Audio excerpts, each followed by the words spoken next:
Let me ask you a question, Linda. I'll start off with you. I've heard some people who are close observers of the health insurance marketplace currently suggest that the changes towards simplification, the influx of large numbers potentially of people into the health insurance system could play right into the hands of a health marketplace like Kaiser, just because of the HMO system that they've developed, and that all the other companies are just kind of playing for second place. That's the comment I've heard. Do you agree? What's your reaction to that? And you know, how is Anthem Blue Cross sort of positioned to be an effective competitor in all of the 19 geographic areas? Well, Anthem Blue Cross has always, since I've been with them, been a strong PPO carrier on both group and individual side. That has been our mainstay.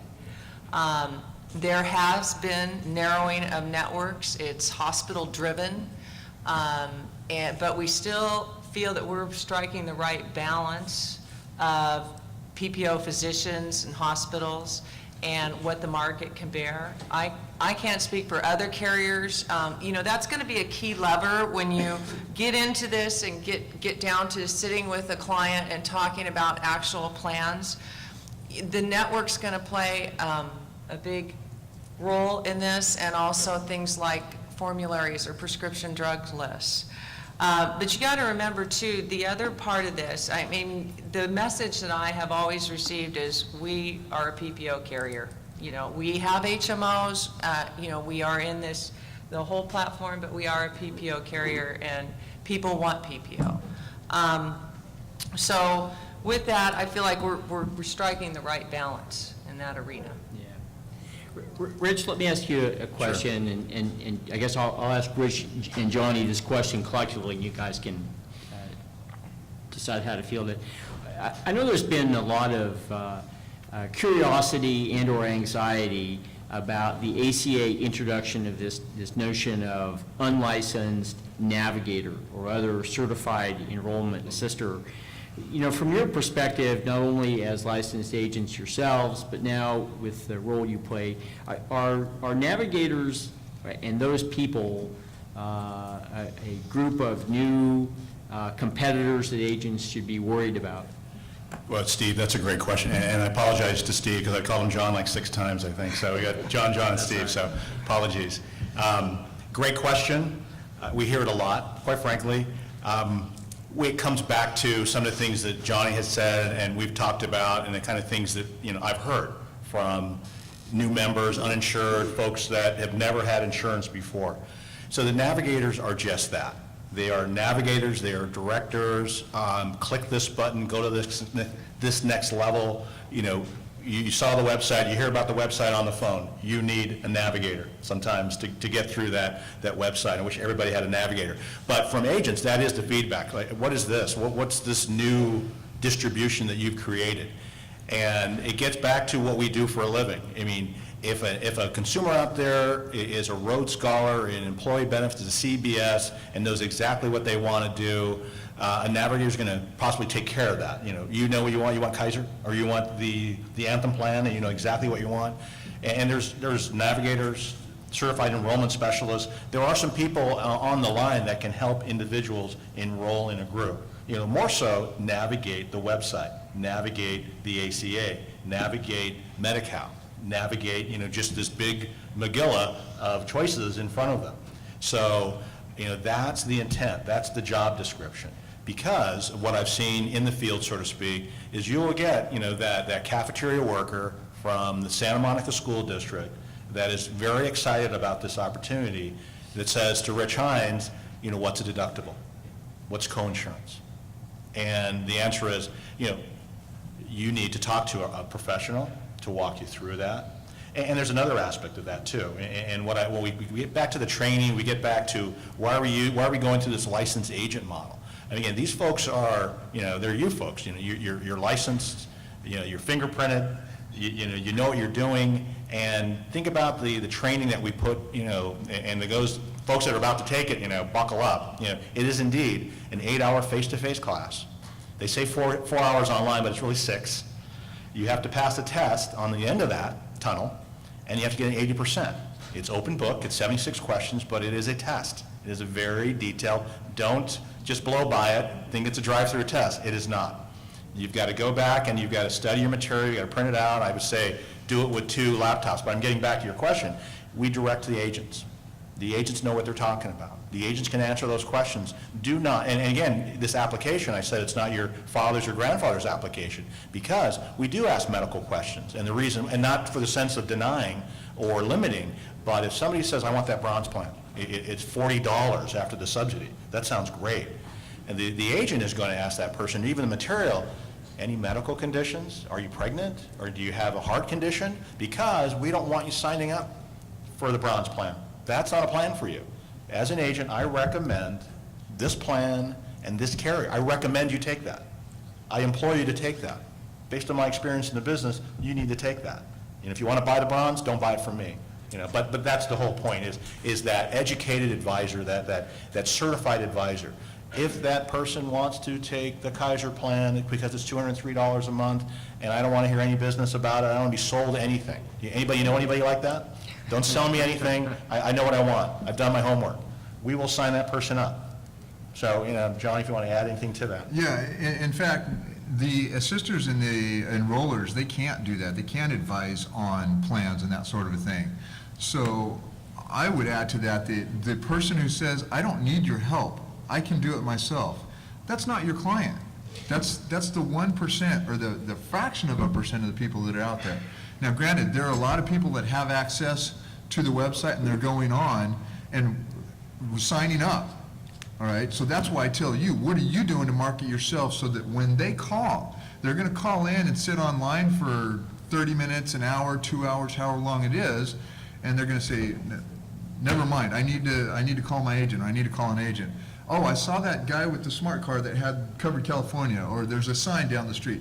They're going to call you if they know where you are. The certified enroller or agent or that sort of a thing, again, they're just a person that says, yes, which plan are you taking? Okay, and they're just following down. They can't give advice, they don't have the advice.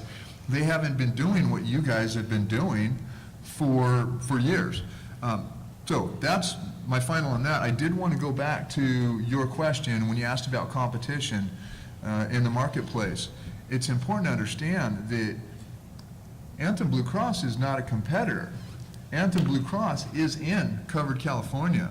A lot of these carriers, now we don't have all the carriers out there that are in. Next year they'll have an opportunity to bid and come into the marketplace, but it's kind of like if you understand the GMC versus the Chevy, sometime way back when, it's the same truck, it's the same engine, they change a headlight or they change a couple of minor things, but GM said we need to sell more product. So if we can sell, we're selling 10 GMCs, but if we cut it, we say, well, let's put a bow tie on this or change this and make it a GMC and a Chevy.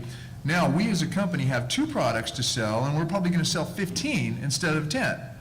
So that's kind of what's going on here. You've got Anthem, Blue Cross, you've got Blue Shield, you've got HealthNet, et cetera. You've got all these carriers that have their commercial market, but they also came together to create this.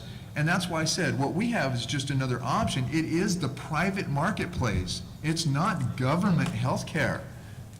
It is what you guys are used to. There's not a single plan in there. There are a couple of plans, like especially on the individual side, that I haven't even heard of, but I've never been in the individual market.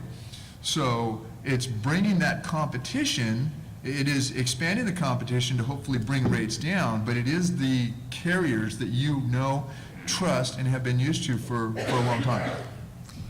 I've been given the sign that we have no more than 5 minutes to go, and I've got more questions, but I want to see if there are questions here. Go ahead. It's not a government-run program, but we're going to be taxed. We're going to be taxed.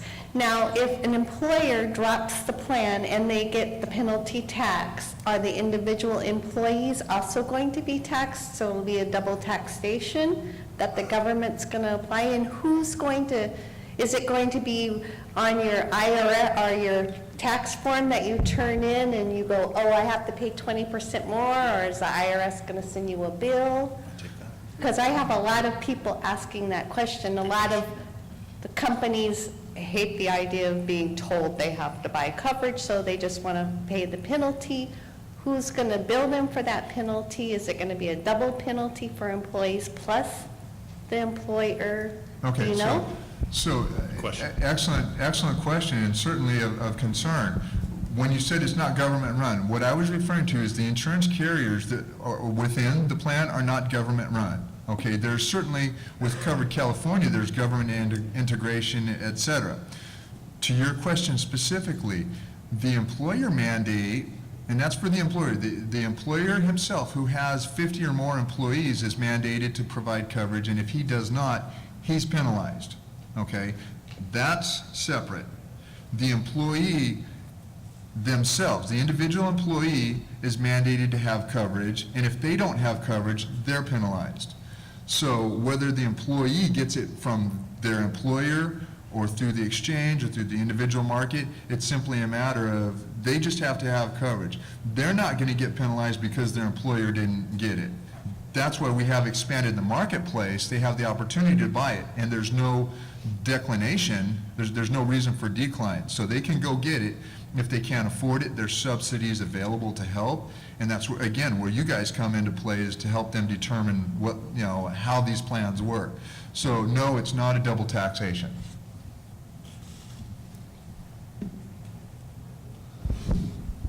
Okay, my question is probably directed towards Linda, but you mentioned that Anthem is going to continue to sell individual products directly. Yes. Outside of the exchange. Uh-huh. Are they going to continue it as is and be medically underwritten? And then if you have pre-existing conditions, you're pretty much going to have to go through the exchange?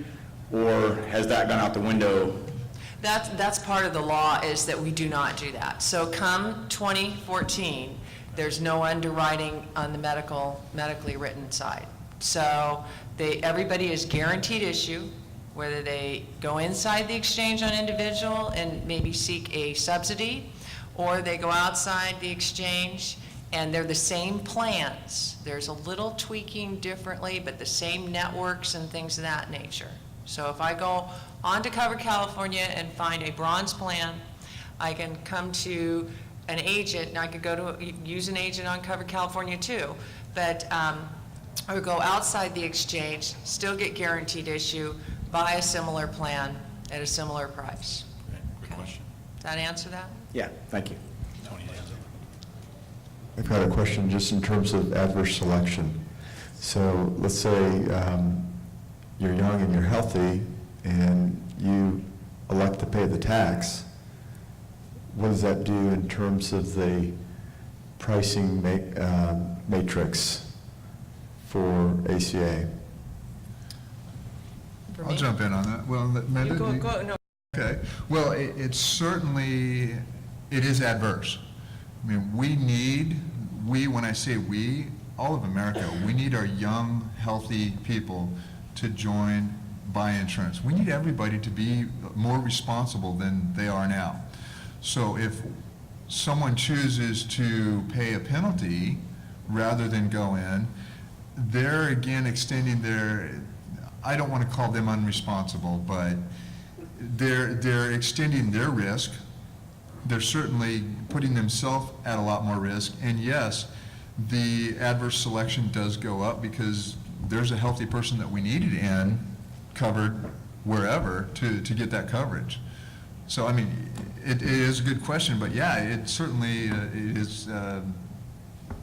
We need ways to get more of the younger population into the pool. And part of the answer is the calculator that's online, the tools of that young person, that person just got out of college, or that person is in the workforce with a family with no insurance and they're 28 or 27. Going online, it is a simple couple of clicks to say, I'm not going to go deep into this, I'm not going to talk to anybody. How much is it going to cost me? So I'm 28, I live in this zip code area, and I'm thinking of this plan. It'll show you what that gross premium would be, and it'll show you what it is with the tax subsidy, if you qualify.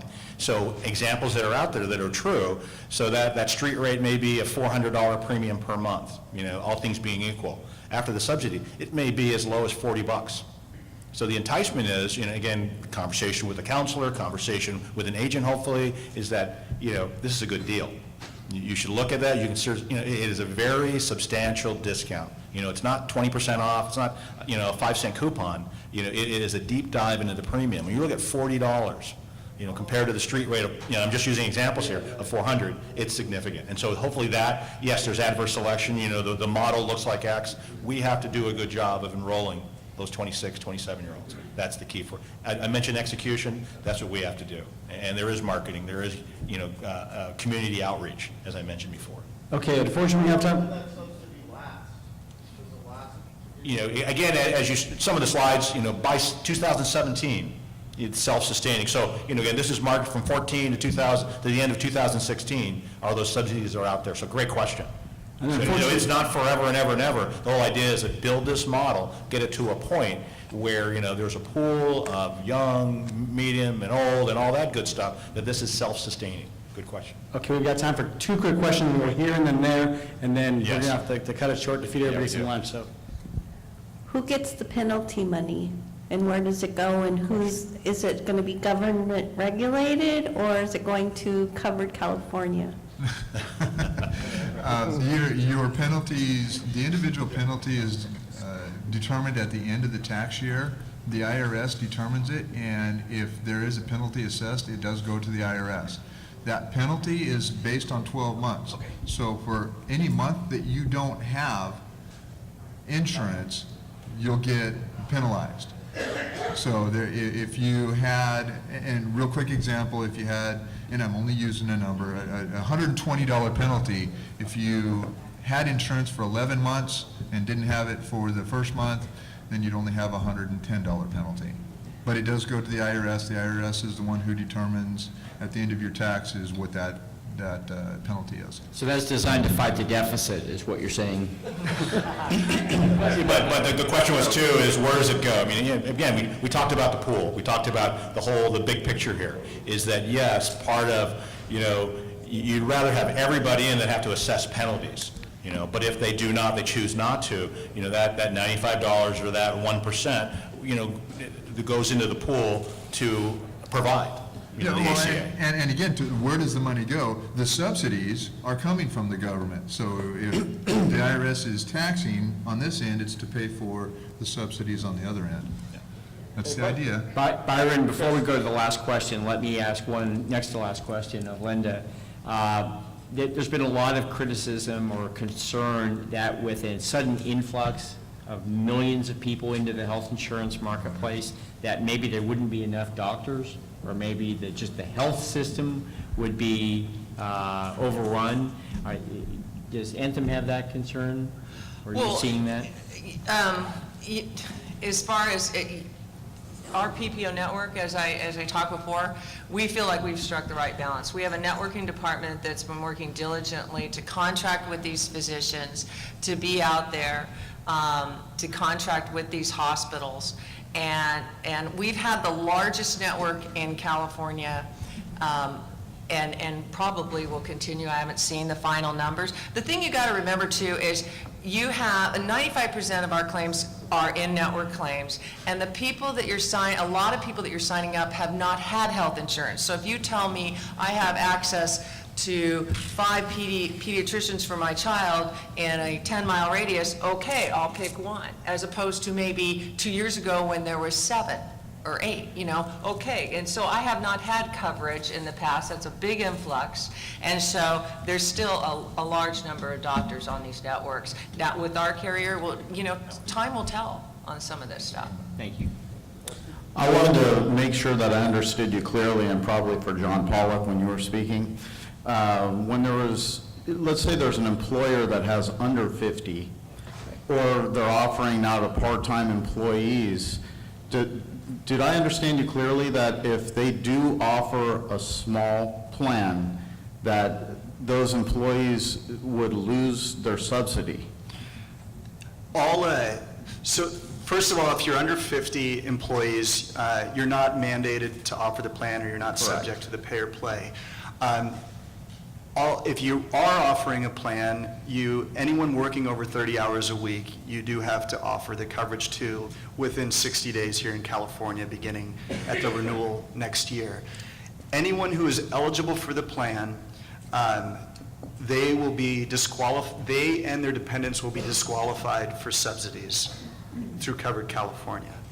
Now, if they're not eligible for the plan, if they're part-time, if they're working under 30 hours a week, then they would be eligible for subsidies. So my point regarding part-time employees was typically we didn't serve those employees because they wouldn't buy health insurance. So if that plan remains intact for that client, now we can approach that business owner and say, we have another option for your part-time employees. We have an affordable option, and help them enroll in Covered California.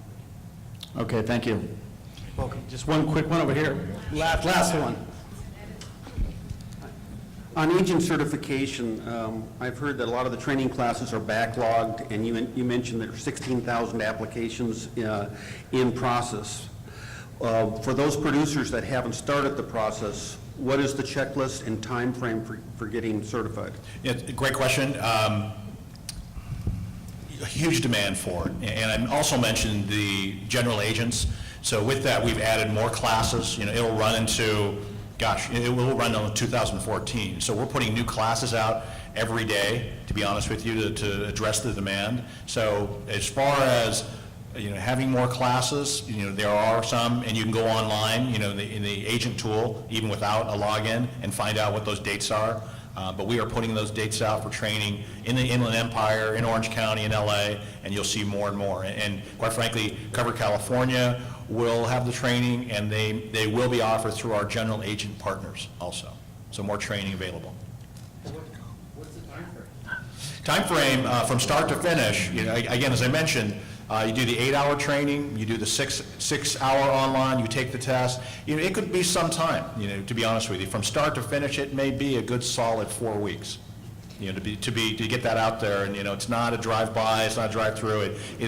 And again, in some time where you're waiting for a confirmation email, to be honest with you, you do the 8 hours, you get a confirmation email to go ahead, it's time to sit for the 6-hour, and then you get a confirmation email after that to go ahead and take the test. So, because of, quite frankly, the amount of agents that are in, it has slowed the process, to be honest with you. There's some projections we made early on that, we probably think there's going to be 12, 13,000 agents that do this, where we've doubled that. So it's a good problem, but on top of that, we've actually done a lot of things internally to make it quicker for you, to make it quicker for the agent to get to the next training mile. So we've sped up the process. So it's actually kind of good to go in it now, because it's much easier to go through the process than it is today than it was a month ago, just because we've made some tweaks to it, made it easier for you to get to module to module. So thank you for your attention. Rich has meetings in Orange County, so he has to... I have a town hall meeting, Yeah. actually in Orange County, and a state legislative individual, and it's probably going to be 200 folks, again, doing exactly this, Yeah. talking about Covered California and how they enroll. But So- Johnny will be with us for lunch. The rest of us will be around. We'd be delighted to answer any other questions or get any other feedback you might have for us. Please join me in thanking the excellent panel.